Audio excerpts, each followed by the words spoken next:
ও বাবা লোকটা কি মা বলছে শ্রেয়ানো স্বধর্ম বিগুণ পরধর্মাৎ স্বনুষ্ঠিতা স্বধর্মে নিধনং শ্রেয় পরধর্ম ভয়া। অর্থটা বলি মা, শ্রেষ্ঠ হলো নিজের ধর্ম পালন করা। দেখুন ধর্মের মধ্যে বিরাট কিছু আছে লুকিয়ে, যার জন্যে এমনি রাত যাচ্ছে না। তার জন্যে আমি ধর্মটাকে নিয়ে বেশি আলাপ আলোচনা করছি। কেন না কীর্তনিয়াদের কাজ কি, এলাম দুমদাম দুটো ঘা মেরে গেলাম, পয়সা নিলাম, একটা ভালো 4 চাকা গেলাম, চলে গেলাম, এটা কি কীর্তনিয়ার কাজ?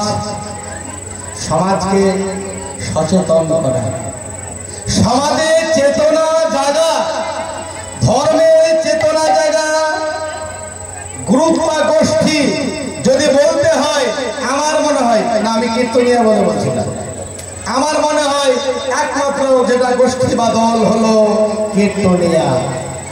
তাই বল হরি বল হরি বল হরি বল হরি বল। ধর্ম নিয়ে সজাগ করতে হবে, হ্যাঁ, আর নিজেকেই সবসময় ওই সজাগতা দেখিয়ে চলে গেলাম হবে না। দেখুন নিজের ধর্ম পালন করো, আমি বলছি না, ভগবান বলছে কাকে? অর্জুন নিজের ধর্ম পালন করো, শ্রেষ্ঠ হচ্ছে নিজের ধর্ম পালন করা, না করে পরধর্মাৎ স্বনুষ্ঠিতা।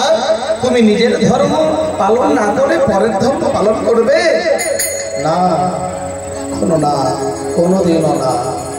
স্বধর্মে নিধনং শ্রেয়, স্বধর্ম তুমি নিজের ধর্ম পালন করো, তাতে যদি তোমার প্রাণ চলেও যায় সেটাও হলো শ্রেষ্ঠ।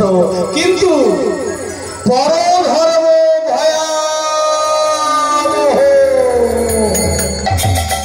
পরের ধর্ম পালন করছো, ও বাবা ঠিক বলছো তো?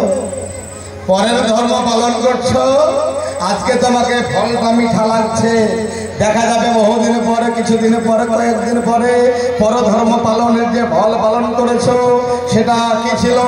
স্লো পয়জন, বিষাক্ত বিষ, ধীরে ধীরে যে বিষক্রিয়া হয় তাকে স্লো পয়জন বলে।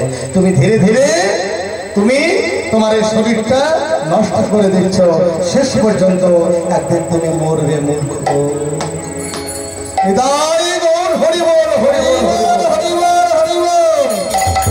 বাবা এটা ভগবানের নিজমুখ নিষ্কৃত বাণী বললাম, আমাকে কেউ অপরাধ নেবেন না, ঠিক আছে?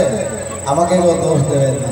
তো চলুন, এত সুন্দর ধর্ম, হ্যাঁ মানে ধর্মগত প্রাণ তোমাদের, এমন সুন্দর আচরণ সাধারণ বৈষ্ণব সমাবেশ হয়েছে মহামিলনের মিলন মেলায়।